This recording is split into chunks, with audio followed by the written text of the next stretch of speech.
નમસ્કાર.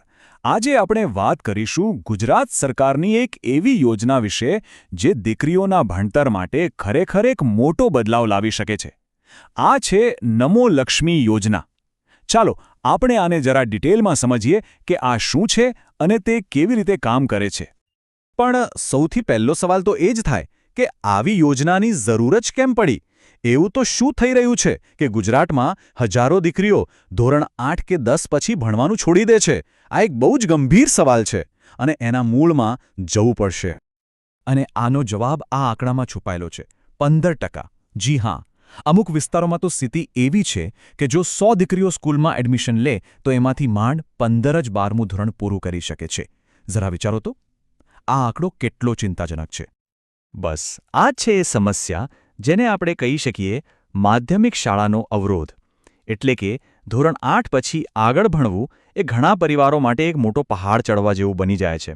અને આ જ અવરોધને દૂર કરવા માટે નમો લક્ષ્મી યોજના લાવવામાં આવી છે. અને આ અવરોધનું સૌથી મોટું કારણ શું? મોટાભાગના કિસ્સામાં એ છે પૈસા, પરિવારની આર્થિક સ્થિતિ. દીકરી જ્યારે માધ્યમિક શાળામાં આવે ને ત્યારે ભણતરનો ખર્ચ વધે છે અને ઘણા પરિવારો માટે આ ખર્ચ ઉઠાવવો લગભગ અશક્ય બની જાય છે. અને પરિણામ? એક હોશિયાર દીકરીને મજબૂરીમાં પોતાનું ભણતર અધવચ્ચે જ છોડવું પડે છે. તો આ જ પરિસ્થિતિને બદલવા માટે ગુજરાત સરકારે એક મોટું પગલું ભર્યું, એક સીધો આર્થિક હસ્તક્ષેપ. અને એ યોજના એટલે નમો લક્ષ્મી યોજના. તો આખરે આ નમો લક્ષ્મી યોજના છે શું? એકદમ સાદા શબ્દોમાં કહીએ તો આ એક એવી સરકારી યોજના છે જેમાં ધોરણ 9 થી 12માં ભણતી દીકરીઓને 4 વર્ષમાં ટોટલ 50,000 રૂપિયાની આર્થિક મદદ કરવામાં આવે છે. હેતુ એક જ: પૈસાના કારણે કોઈ દીકરીનું ભણતર ન અટકવું જોઈએ. પણ આ 50,000 રૂપિયા મળશે કેવી રીતે? શું એ એક સાથે મળશે? ના, સરકારે આ રકમને 4 વર્ષમાં બહુ જ સરસ રીતે વહેંચી દીધી છે. ચાલો એનું આખું ગણિત સમજીએ. જો ધોરણ 9 અને 10માં દર મહિને 500 રૂપિયા મળશે, એટલે કે વર્ષના થયા 5,000. પણ વાત અહીં પૂરી નથી થતી. જેવી દીકરી ધોરણ 10ની બોર્ડની પરીક્ષા પાસ કરે એટલે એને સીધા 10,000 રૂપિયા એક સાથે મળે. હવે આગળ વધીએ. ધોરણ 11 અને 12માં માસિક સહાય વધી જાય છે, એ થઈ જાય છે 750 રૂપિયા. અને ધોરણ 12 પાસ કર્યા પછી બીજા 15,000 રૂપિયા મળે છે. આમ જો બધો જ સરવાળો કરીએ તો 4 વર્ષમાં પૂરા 50,000 રૂપિયાની સહાય દીકરીને મળે છે. ઓકે, તો આટલા બધા લાભ છે, પણ સવાલ એ છે કે આ લાભ કોને મળશે? અને એના માટે અરજી ક્યાં અને કેવી રીતે કરવાની? ચલો હવે એની વાત કરીએ. આ યોજના માટેની શરતો બહુ જ સ્પષ્ટ અને સીધી છે. પહેલું તો દીકરી ગુજરાતની રહેવાસી હોવી જોઈએ. બીજું, એ સરકારી, ગ્રાન્ટેડ કે પછી પ્રાઇવેટ સ્કૂલમાં ભણતી હોવી જોઈએ. પરિવારની વાર્ષિક આવક 6 લાખ રૂપિયાથી ઓછી હોવી જોઈએ. અને હા, સૌથી અગત્યની શરત: સ્કૂલમાં ઓછામાં ઓછી 80% હાજરી. કારણ કે સરકારનો હેતુ ખાલી પૈસા આપવાનો નથી, પણ દીકરીઓ નિયમિત સ્કૂલે જાય એ પણ જોવાનો છે. અને સૌથી સારી વાત શું છે ખબર છે? અરજી કરવાની પ્રોસેસ. એને એકદમ સરળ બનાવી દેવામાં આવી છે. વાલીઓએ કોઈ સરકારી ઓફિસના ધક્કા ખાવાની કે ઓનલાઈન ફોર્મ ભરવાની કોઈ ઝંઝટ જ નથી. બસ જે પણ જરૂરી ડોક્યુમેન્ટ્સ છે એ સીધા સ્કૂલમાં જ જમા કરાવી દેવાના. એ પછીનું બધું જ કામ સ્કૂલ અને શિક્ષણ વિભાગ એમના પોર્ટલ પરથી કરી લેશે. એકદમ સિમ્પલ. અહીંયા એક ગૂંચવણ ઘણા લોકોને થાય છે, તો એને પણ આપણે સ્પષ્ટ કરી લઈએ. 2 યોજનાઓ છે, નમો લક્ષ્મી અને નમો સરસ્વતી. બંને અલગ છે, યાદ રાખજો. નમો લક્ષ્મી યોજના ફક્ત અને ફક્ત દીકરીઓ માટે છે, કોઈપણ સ્ટ્રીમમાં, અને એમાં 50,000 રૂપિયા મળે છે.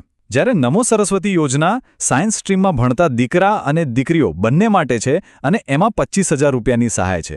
તો આ ભેદ સમજવો જરૂરી છે. આ આખી યોજના પાછળ એક મજબૂત ટેકનોલોજી કામ કરી રહી છે.